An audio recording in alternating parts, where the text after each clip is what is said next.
It's Marty Supreme Christmas. Let's talk about this movie. I got the opportunity to watch this movie a month ago, and it has continued to stay as my favorite film of the year. As the year is coming to a close, this is my favorite film of the year. I think it's Chalamet's maybe second best performance. I still really think his best performance is in Call Me By Your Name, but this was great as well. So in this film, Marty, played by Timothée Chalamet, is an aspiring table tennis champion who is just fiercely trying to be the best in the world, and he will stop at nothing. He will do whatever it takes, lie, cheat, steal, just do whatever, right? He has no boundaries, and he thinks that he will achieve greatness. He is pretty much this arrogant piece of shit, to be honest, at the beginning of the film, and we slowly see throughout the film as he tries to change and all of that, right? Which I think is fair. I think it's great to have a film where the character is complicated and not necessarily somebody you're gonna root for, but he makes you want to root for him, right? Because at the end of the day, he is that driven, and you kind of hope for the best for him, but at the same time, you're like, I just don't see him getting it because of the type of character he is. Throughout the up and downs in the film and the odyssey that Marty goes through with his friend Wally, played by Tyler Okonma,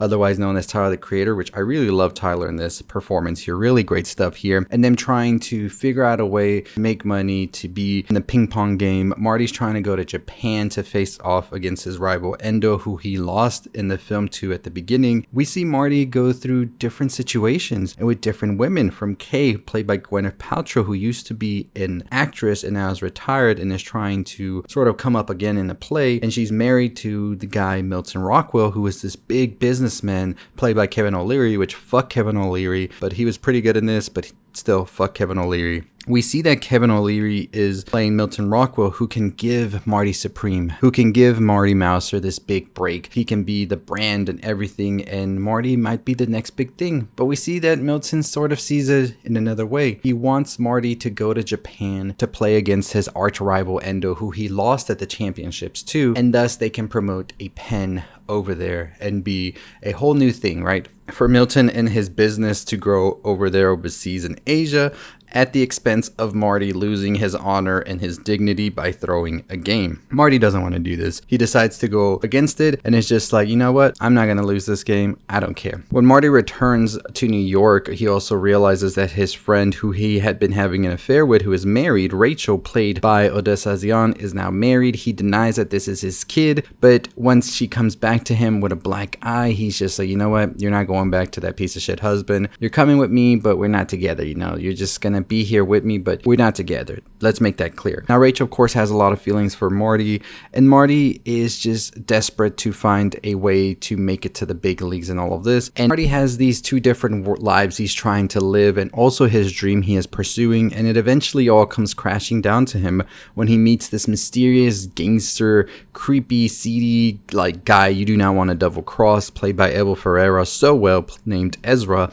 who is looking to make Marty pay, and he even takes Rachel hostage in order to do so. So throughout the film, we see Marty get into these different hijinks and ultimately get out of them. So a lot of situations that Marty himself brought onto himself and eventually come knocking back 10 times harder, he is able to get ahead. But ultimately, we see that he cannot get his way when he is having to go back to Milton to beg for a chance to go to Japan to compete with Endo, and he thinks he'll be able to compete in the championships, and Milton tells him, you can go to Japan, but first you gotta let me spank you in front of my friends here at a party. Ultimately, Marty decides to do this, humiliating himself in just an egregious way, just to be able to get a chance to go up against Endo in the championships again. But he also has to do that fake game with Endo that Milton wants him to do and lose. Marty is ultimately giving up his dignity twice in a row in front of Milton for his satisfaction. Milton sees that Marty has this ego, wants to crush it. That's the type of person Milton is. He wants to crush Marty's ego and bring him down to a lower level than him, because he can't see Marty as being above him or anything like that. His confidence that he exudes, that's so uber, is something that Milton despises, and he is relishing and enjoying every moment he can to humiliate Marty, which he does when he paddles him, and also when Marty ultimately goes to Japan Japan and loses to Endo in front of an audience. This is when Marty has his breaking point. He says, you know what? I don't care. I'm going to go against the grain. He tells the audience that was not real. Please give me a real match. As a fellow competitor, you know how much this means to me. Please give that to me. And Endo obliges. He decides to do so. Milton tells Marty, hey, if you go ahead and win this game, you're going to stay stuck in Japan. You're not coming back with me. I don't care. Marty doesn't care at this point. Nothing matters. All that matters is that he can sort of defend his honor and get back to it. And he does. He's able to play the game he's always wanted to play with Endo since the beginning of the film and be able to win. At this point, Marty has nothing. He's been kicked out of the ping pong championships and the association because he ultimately took out that hotel against their will and owes a fine plus money to them. He's never going to play ping pong again, pretty much, is what the head person of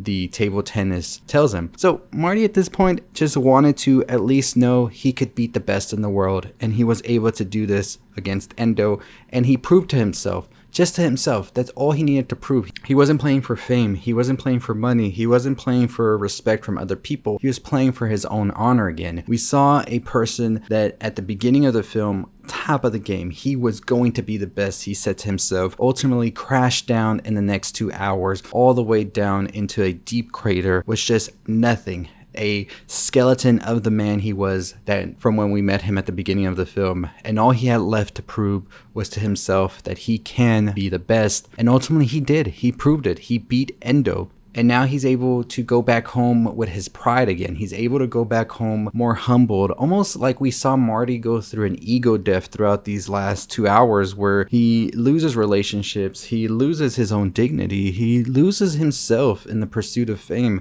in the pursuit of money, in the pursuit of greatness, and then has a reality check when he's back home and Rachel has now given birth to this new child, a child that he maybe isn't the father of, but at this point, doesn't matter. Rachel was a real one. Rachel was always there for him. She was trying to get the money for him even when he was against her. She was trying to help him in all of these schemes, even though they were pretty bad and they were going to end up getting hurt. Rachel was the only one devoted to putting herself out for him to help him achieve this greatness. She believed in him 100%. If you notice, she was the only one that really believed in his dream that he was going to be this big star. Everybody else sort of was just like, yeah, whatever. Even who he thought Kay would be there for him ultimately wasn't really there for him, more like a crutch for her own ego as well. Everybody was just out for their own ego throughout the film, except for Rachel, who really genuinely loved Marty and wanted to be with Marty all of this time. No matter what he put her through,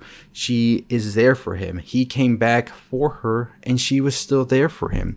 And so I think that final ending shot of when we see Marty look at the baby and he's just genuinely crying, I think he's crying because he realizes that he went through all of this seeking greatness, seeking fame, seeking riches, all of these things that come with it. And the biggest thing that's bringing him happiness right now is this baby that was always there waiting for him at home. How would his life have been if he had just said, you know what, to Rachel, let's just be together. I want to be with you, you know? Because of course he's having an affair with her and everything. There's some feelings there. But I think Marty felt deep down that he wasn't going to go anywhere if he just sort of stuck to the home life and all of that. And I think it's just a journey of self-reflection, of wanting to figure out what you really want, right? Because sometimes in order to achieve greater things and all of this, you sacrifice other things. In the case here, Marty sacrificed a stable life with Rachel that was going to be quiet. It was going to be small. He might be the manager, maybe the owner at one point of the shoe store, but that's about where it goes. But he chose that he wanted to be on the Wheaties box, that he wanted to be the next big athlete,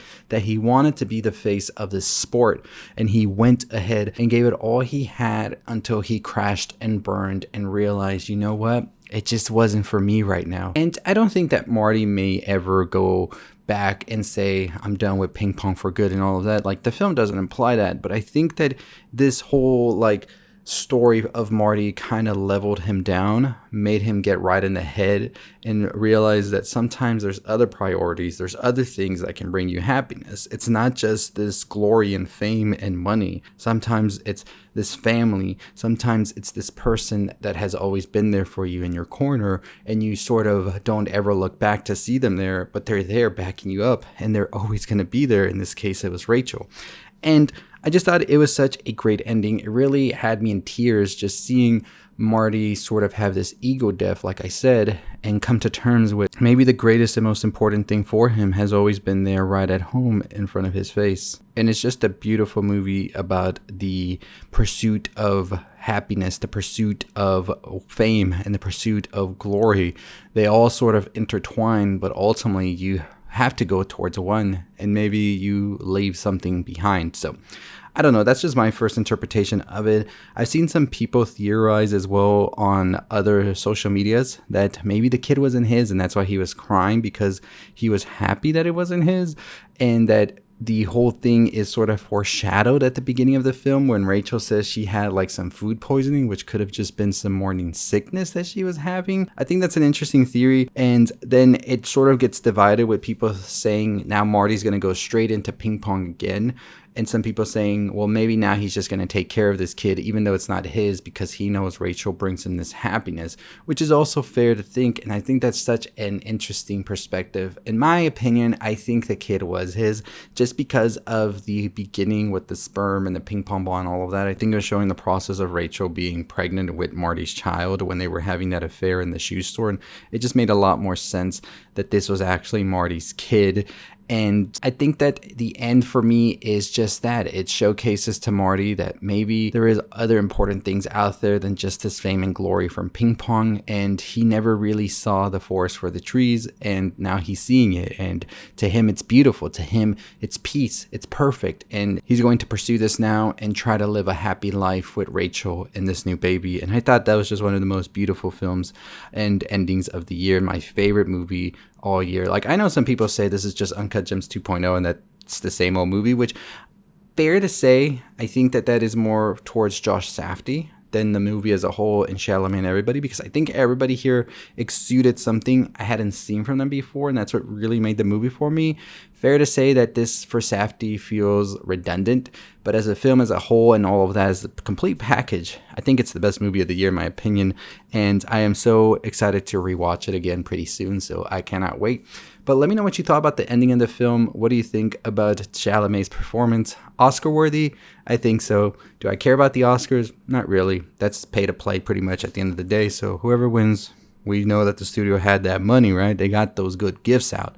But other than that, I think the ending is such a beautiful reminder that sometimes as we're pursuing these things in our life and these things that we think we need to do or have, we sort of put to the side and to the back burner the true happiness. Because at the end of the day, Marty could have gone on to become a huge ping pong champion, the face of the sport. The Wheaties box was going to be there. All of these things were going to come to him, and he was going to be that player everybody remembered. But that was just it. He would become a player everybody would remember.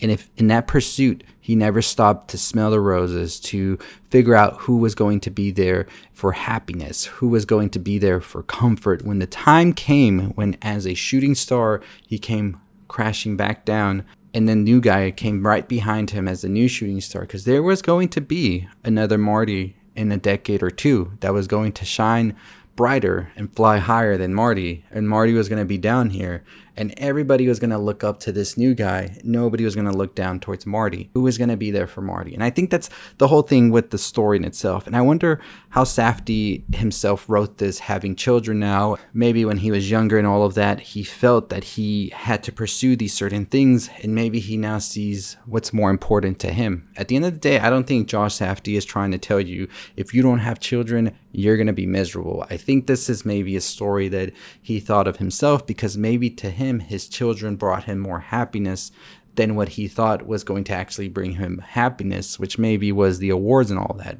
I'm just free thinking and telling you my thoughts about how I saw this film and all of that, because I've seen that whole thing, people saying that this is sort of like propaganda to make you have kids, and hey, we don't know, but I don't think so. I think this is just an artist like Safdie portraying and showcasing maybe an ego death or a sort of like thoughts and feelings he was having at a certain time, and put it into the sports movie about ping pong. which I think is the best movie of the year. But let me know your thoughts and opinions in the comments down below. Very curious to hear. As always, make sure you hit that subscribe button and notification bell on the road to 50,000 subscribers. We're going to break down No Other Choice 2 because I had a crazy ass ending that I want to talk about that really is so fitting for today's society. But as always, I'll see all of you next time on the road to 50,000 subscribers. Let's get to it. Stay safe, stay positive.